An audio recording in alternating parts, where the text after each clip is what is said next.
Hello, good morning everybody. How are you today? I hope you are all doing fine. You are very well and you are ready to join this online class. So welcome back to our ESP class because we are in a holiday vibe. So I hope you can still maintain your motivation to join this online session in the very end of the year of 2025. Okay, so if last week we were discussing about material evaluation, so how to evaluate the textbook which are needed by our students in our ESP program. Now, in this session, we are going to talk about materials design. So, I would like to remind you that there are 3 types of material development. Number 1, if you are using the existing materials or the available textbooks, it is called material adoption. And if you don't want to use the available textbooks, then you can write your own materials. You can design your own materials. And this is the topic that we are going to discuss for this online session. And then one more, if you want to use the existing or available material, but you need to make some adjustment, you need to make some changes, so that it is suitable for your classroom, then it is called material adaptation. So we have material adoption, we have material design, and we also have material adaptation. So in our topic today, material design, the focus is on how you can design your own materials, the reasons why you need to design your materials, and some of the challenges in designing the materials for your classroom. Are you ready? I hope so. Okay, so here there are several reasons why we need to design our own materials. Number 1, sometimes a teacher like us, the teacher or our institution, wish to provide teaching materials that really fit the specific subject areas. So yes, sometimes if we try to find the books in the bookstores or in the bookshops, sometimes we don't really find the textbooks which are appropriate for our learners. Sometimes only part of them are suitable, the other are not appropriate. So sometimes we need to really write the materials that are 100% or fully appropriate to our classroom situations. That's the very first reason of designing our own materials. Then the second one, even when the suitable materials are available, it may not be possible to buy them because of the currency or import restrictions. So sometimes the textbooks are very appropriate, very suitable to our classroom needs. However, because they are only available abroad in other countries, so we need to buy them in dollars, for example.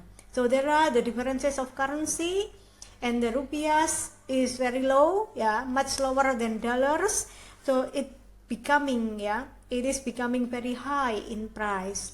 Sometimes if we are able to afford the book, we can pay the book price. However, there are also some import restrictions. For example, it is hard to bring the book to our country. The sending issue, for example. So it is impossible for us to obtain the textbooks, although they are suitable. And number 3, ESP materials may also be written for non-educational reasons. For example, to enhance the reputation of an institution or an individual.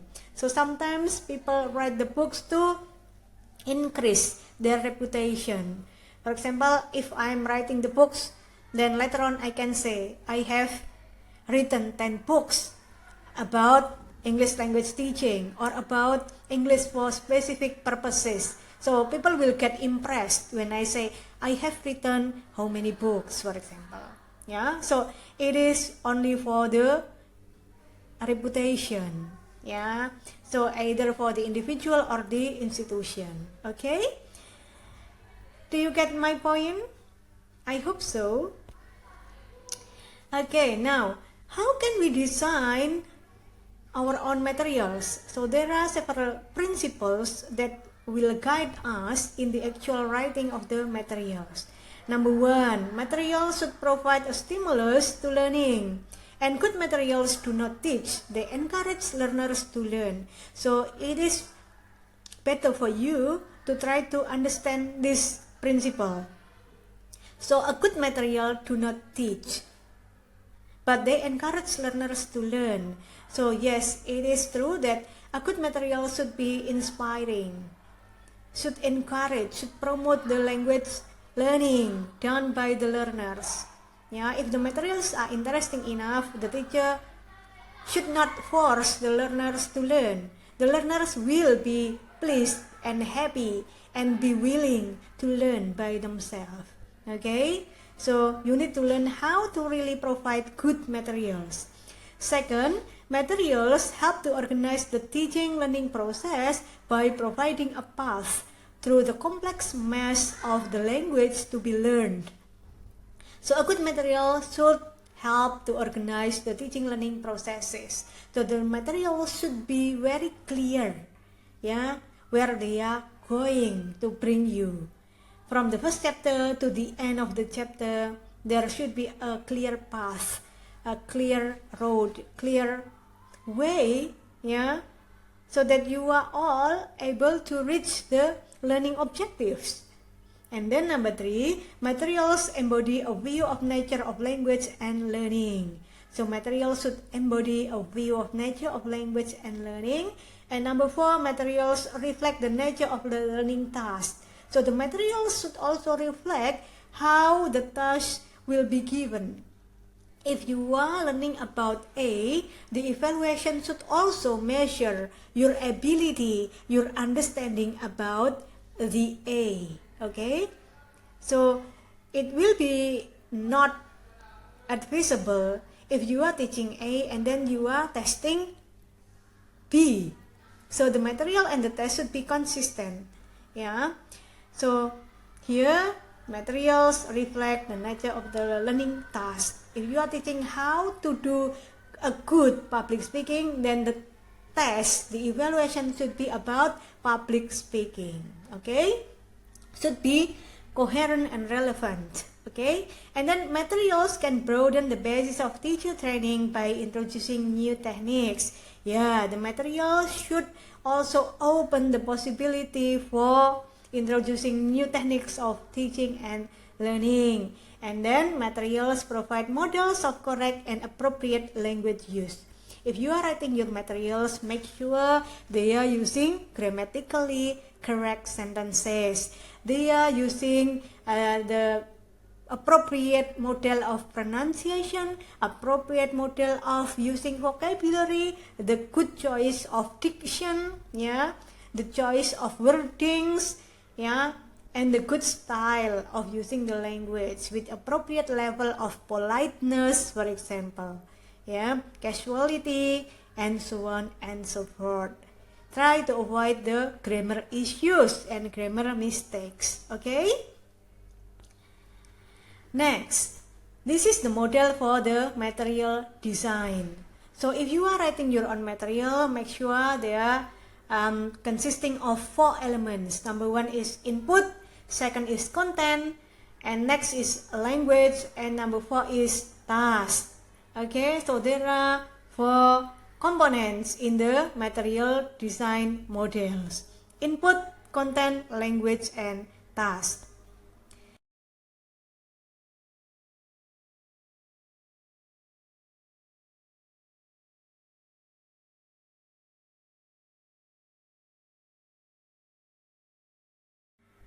Okay, input. So input here is the first element in your material design. So input should provide number one, stimulus for learning. What does that mean? Stimulus for learning means that when you are presenting the input, the student should have the interest, to know more about what you are presenting.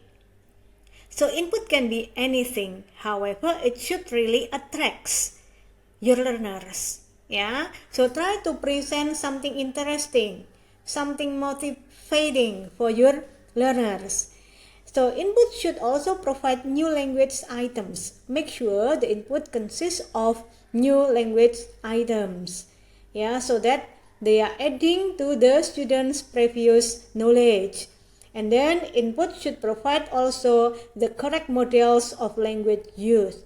Make sure the models of the language used are correct. The grammars are also correct.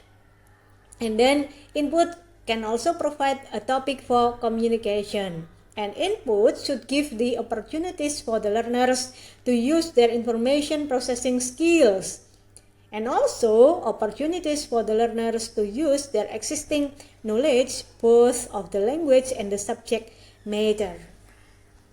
So again, if you are writing your own material, you need to provide the input. Input is for the warming up activities, like how you are bridging the new content with the previous content. For example, you are trying to build the bridge so that the students are not feeling like this is something that I don't need to learn, but how you can try to link, why do I need to learn this?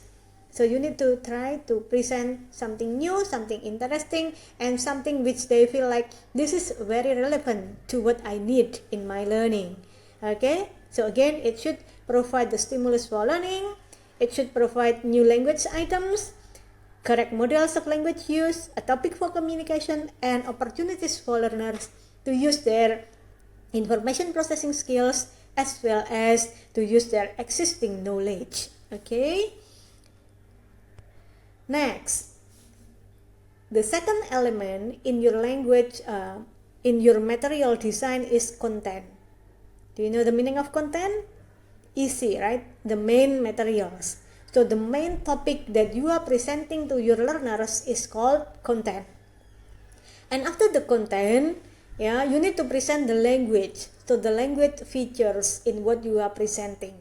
For example, if you are teaching narrative text, in teaching narrative text, there are some language features. For example, the use of past tense. So in language features, you need to present all of the grammar elements within the text. For example, the use of to be, it should not include is, am, are, but also was, but you need to introduce them to the use of was and were instead of is, am, are.